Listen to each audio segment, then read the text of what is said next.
Nous allons lire les Écritures dans Colossiens chapitre 2. Nous lirons le verset 6 à 8. 3 versets que nous allons lire et sur lesquels nous aimerions nous attarder pour quelques minutes, parce que ces quelques versets s'inscrivent dans l'idée que nous avons eu à suivre depuis quelques semaines.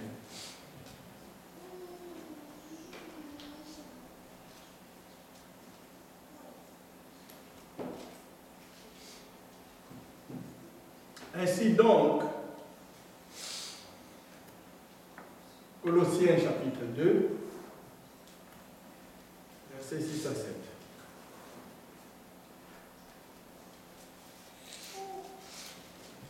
Ainsi donc, comme vous avez reçu le Seigneur Jésus-Christ, marchez en lui, étant enracinés et fondés en lui et affermis par la foi, d'après les instructions qui vous ont été données et abondées en action de grâce. Verset 8. Prenez garde que personne ne fasse de vous sa proie par la philosophie et par une vaine tromperie, s'appuyant sur la tradition des hommes, sur les rudiments du monde et non sur Christ.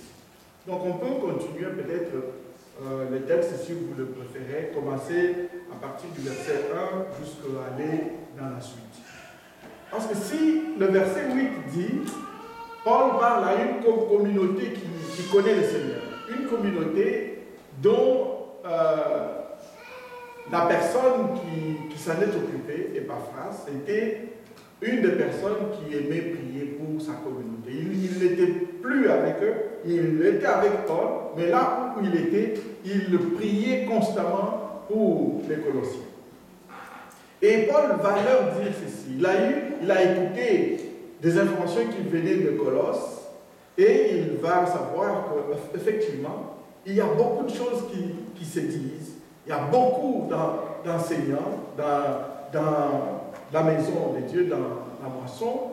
Et Paul, quand il écoutait leur enseignement, quand il voyait que ces personnes sont en contact avec les Colossiens, Paul va leur faire un avertissement. Au verset 8, il dit, prenez garde.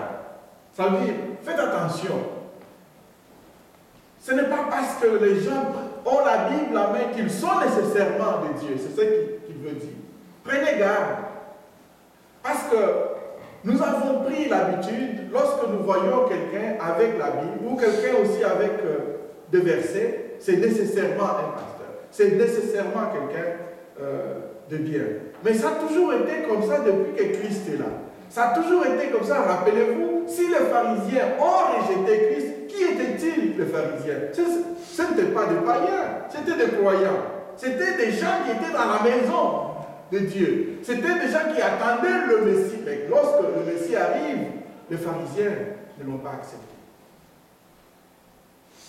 Beaucoup de traditions, beaucoup de manières de faire. On peut parler ici, le verset 8 parle que de plus en plus, nous nous appuyons sur des traditions humaines.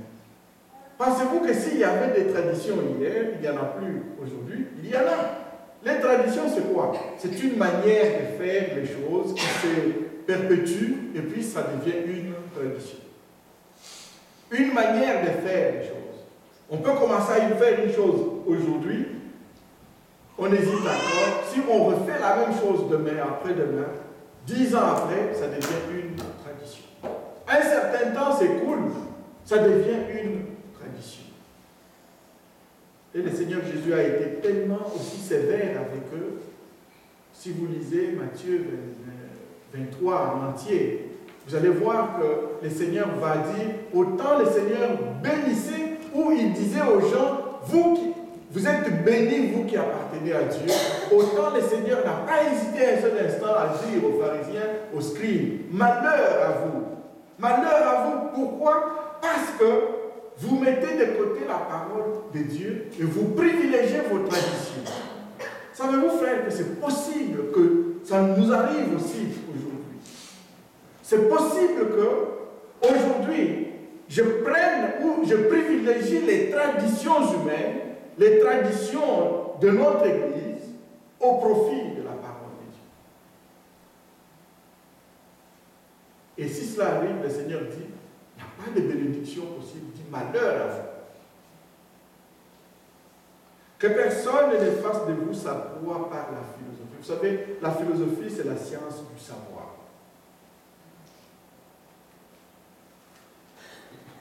Sophia, savoir. Philéo, l'amour de quelque chose. C'est la science du savoir. Dans le raisonnement, on peut renverser les convictions des gens en les faisant raisonner. C'est ça la philosophie. La philosophie, ça a existé depuis des années et des années, depuis des siècles, des millénaires. Lorsque, en fait, nous philosophons tous à un niveau ou à un autre. Point n'est besoin d'avoir, en fait, quand on dit que quelqu'un a un PhD, hein, vous êtes-vous déjà demandé c'est quoi PhD? C'est tout simplement un doctorat en philosophie. Ça veut dire au moment où on quitte la maîtrise et qu'on fait le doctorat, tous les domaines de la science, c'est de la philosophie. Ça veut dire c'est du raisonnement. On raisonne sur quelque chose. Vous raisonnez et vous convainquez un groupe, un petit groupe, et ils disent, ah toi tu es devenu un PhD. Tout simplement. Tu raisonnes. Tu fais réfléchir les gens. Et nous raisonnons tous à un niveau. Alors, je me souviens, étant petit, lorsqu'il n'y a pas d'électricité, ça arrive rarement à Kinshasa, n'est-ce pas? Qu'il n'y ait pas d'électricité.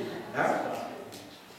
Et comme ça arrivait rarement qu'il n'y ait pas d'électricité, à 19h, 20h, partout c'est sombre. Tu te couches sur la pelouse et tu regardes avec un ciel qui est bleu et tu vois les firmaments. Tu vois un ciel étoilé. À ce moment-là, tu es étendu, seul. Tu te dis, c'est vraiment très haut, hein, les cieux, les firmaments. Mais qui a fait ça? Parfois, tu vas te poser des questions. Même un enfant, tout le monde, vous tous ici, chacun de nous est arrivé à philosopher. D'où est-ce que je viens? Oui, je sais que c'est vrai, je suis fils d'eux et d'eux. Mais où est-ce qu'on va après? Tu n'as pas besoin d'avoir un PhD pour te poser ces genres de questions. Mais ceux qui ont un PhD, c'est ceux qui veulent répondre à ces questions pour les autres. Tu te poses des questions et tu veux que les autres te donnent des réponses. Et lorsqu'on arrive à faire cela, frères et sœurs, il est dit, Paul va dire, faites attention parce que par la philosophie, les gens peuvent faire de vous leur proie. Et ils vont insuffler des tromperies, ils vont s'appuyer sur des traditions humaines, ils vont s'appuyer sur des rudiments du monde, et ils vont vous donner des réponses qui, logiquement, peuvent caresser votre intelligence. Ça caresse votre manière de penser. Vous dites, mais oui, il a raison. Parce que tout ce qui n'est pas appuyé sur Christ, ça devient de la philosophie. Et ça n'amène pas nécessairement à la vie. Et voilà, tout ce qui vient de Christ, il va le dire. Le verset 6 dit, mais maintenant donc en conclusion, parce qu'au départ, le chapitre 1 a parlé, il s'est présenté, il présente le ministère, il va dire qui il est Paul et pourquoi est-ce qu'il est devenu esclave de Christ pour apporter l'évangile dans le monde. Et comme Epaphras avait déjà bâti cette église, de la manière que Paul connaissait et qu'il faisait confiance à Epaphras, il s'est dit, c'est certainement une communauté qui est chrétienne. Et il va dire, si vraiment vous avez reçu le Seigneur Jésus. En fait, il ne dit pas si. Il dit comme, donc il assume que vous avez reçu Christ, donc vous êtes chrétien. Mais être chrétien ne s'arrête pas juste à recevoir Christ, mais il dit maintenant alors, marchez en lui. Mais comment on peut marcher en Christ? C'est tout un enseignement. Comment est-ce que je peux marcher en lui? Il va nous donner, en parlant de comment, il va nous donner trois adjectifs qui sont ici, à mon sens, comme des épithètes. Il dit, quand quelqu'un marche en Christ, il faut qu'il ait ces trois, il faut qu'il soit caractérisé par ces trois qualificatifs. Une bonne marche dans le Seigneur qui me permet de ne pas être la proie de la philosophie, c'est une marche qui est dans laquelle ces trois éléments sont présents, c'est le verset 7. Vous devez être enraciné, vous devez être fondé, vous devez être affermi. Enraciné en Jésus-Christ, fondé en Jésus-Christ et affermi par la foi. Deux mots simples que nous connaissons. Enraciné, ça veut dire quoi? Ça veut dire produire des racines. Tout simplement, avoir des racines qui vont plus profondément. Et sur cela, le Seigneur avait déjà parlé à la multitude et à ses disciples avec une parabole, la parabole des livres. Il dit, parmi les gens qui m'écoutent là, il y a 4 catégories de personnes. Ça veut dire que de la même manière qu'il y en a eu autrefois, il y en a encore aujourd'hui. Le Seigneur dit, la première catégorie, c'est ceux qui écoutent la parole le long du chemin. Il dit bien, ils écoutent aussi. Comme moi, comme vous, ils écoutent aussi. Mais ils n'ont pas suffisamment de racines en eux. Ces gens, cette catégorie-là, aussitôt qu'ils écoutent la parole, c'est de la joie. Alléluia, amen. Le Seigneur est bon, vraiment, tu as bien prêché. Mais après, à la moindre persécution, le Seigneur dit, ils sont emportés de la même manière que quand le soleil sort, il va brûler toute plante qui n'a pas de profonde racine. Deuxième catégorie, c'est ceux qui écoutent la parole du Seigneur. En fait, ça c'est la troisième catégorie. Ils écoutent la parole du Seigneur, mais en eux, il y a, le Seigneur parle ici des soucis de la vie. Il parle ici du désir des richesses. Toutes ces choses qui sont cachées aux hommes, mais qui sont vraiment ancrées en nous. Le Seigneur dit, ces choses-là, vous savez, leur rôle, les soucis de la vie, le désir de s'enrichir, ils étouffent la parole que nous écoutons et l'empêchent de produire du fruit. Et la quatrième catégorie, c'est ceux qui écoutent la parole et qui la mettent en pratique. Ceux dans la vie de qui la parole produit du fruit. La première, en fait, les trois que je viens de vous donner, c'est la deuxième, la troisième, la quatrième. La première, le Seigneur dit, c'est ceux qui écoutent la parole le long des chemins et aussitôt qu'ils l'ont écouté, le diable l'enlève. Comme un semeur qui sème et aussitôt qu'il est passé, quelqu'un d'autre vient enlever. Le Seigneur dit, les oiseaux viennent picorer ce qui a été planté. Ces champs-là ne produiraient jamais.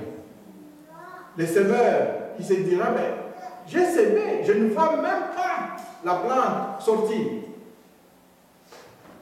Il ne sait pas, le diable est venu enlever. Il y a ces 4 catégories qui se retrouvent aussi chaque fois dans une assemblée, dans n'importe quelle assemblée. Si c'est arrivé devant le public qui écoutait le Seigneur, ça arrivera aussi devant tous les autres publics jusqu'à la fin du monde.